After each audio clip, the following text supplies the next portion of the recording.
Artigas is basically like not only a symbol of our country, but a role model to all Uruguayans be in a way. Artigas is very important from how this country starts. Was an inspiration. He had a lot of reforms and ideas for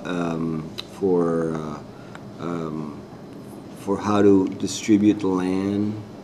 Also, he created this partition of land, also very adept for his time, which was not done in the States until like the 1870s.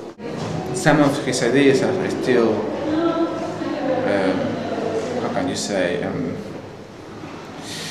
fresh in the minds of many of the Uruguayans. He did the first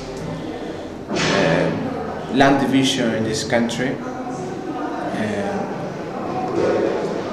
Tried to give to the poor, to the people who have less, a piece of land so they could work in it and do something for themselves.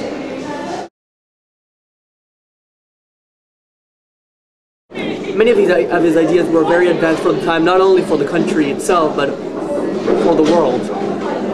Back in 1815, he was granting liberty to African slaves when, for example, the United States did not do that until the Civil War, over 50 years later. He wanted equality of all races. There were, of course, in those days still very few Indians. They had been killed off, most of them, but there were still a few, and of course the result of slavery. Slavery was one of the things that was in the country where slavery was first abolished was in Uruguay. There was still a lot of slavery in the Argentine and particularly in Brazil, but in Uruguay it was abolished many years ago. And he thought it was a terrible thing. Slavery was a terrible thing. And the concept of a country that wasn't just going to be bigger than Uruguay now, that it was going to be part of a great part of what is Argentina now and Uruguay. He had conceived like something greater, which included even half of like modern day Argentina, which would have been a great idea. He had a dream. He had a dream of a sort of federation of states. In those days, of course, Uruguay was not a separate state and Argentina another separate state. But he wanted a federation of states, including some of the provinces, Argentine provinces. And he was highly criticized for that. Some people even now say that he was a traitor because of that. But he thought it was his dream to have this federation. He had many new ideas as to how to conduct a revolution. He was a great patriot, but he respected prisoners. He would never, ever, he never did. He would never, that is to say, he was never cruel to prisoners. He always said that prisoners had to be respected and well treated. He was courteous to his vanquished foe. It was in those days the custom to retrieve the sword that a vanquished foe had in one of the famous battles that his army won. He gave back the sword to the other general, and because he didn't want to humiliate him. He never wanted to humiliate anyone. He left many sayings, many sentences.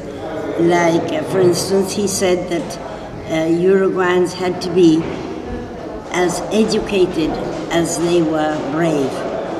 That was one of the things, and I think that is what Uruguayan's educational system is based on. In our days, he represents like Uruguayan nationality, even though his initial idea was not to create a country the size of Uruguay, but it was a much larger country. But due to the fact he was born here and he liberated these lands from the Spaniards, he's seen as a very representative of our national identity. Well, I think the Uruguayan constitution is based on many of those things that we said. Equality and freedom, well, definitely freedom for everyone. Freedom of speech, freedom of religion, freedom of ideas. Okay. Well, Artigas grew up in a Spanish colony in South America, and he changed it by throwing out the Spanish. So he joined the fight for independence to throw the Spaniards out of South America, which he achieved. But then, because the people who had fought for him were the poor people, the Indians, there were many tribes of Indians in Uruguay, and also the gauchos, who were the cowboys who had learnt to work the animals that were the basis of the economy of Uruguay. Those are the people who fought for him, and he felt that they should be given land and they should be settled on land. During the Spanish colonial times, the land had only been owned by the Spanish. And so his ideas were not accepted by the landowners. They wanted to continue having large tracts of land, and they didn't want to allow other people to settle on their land.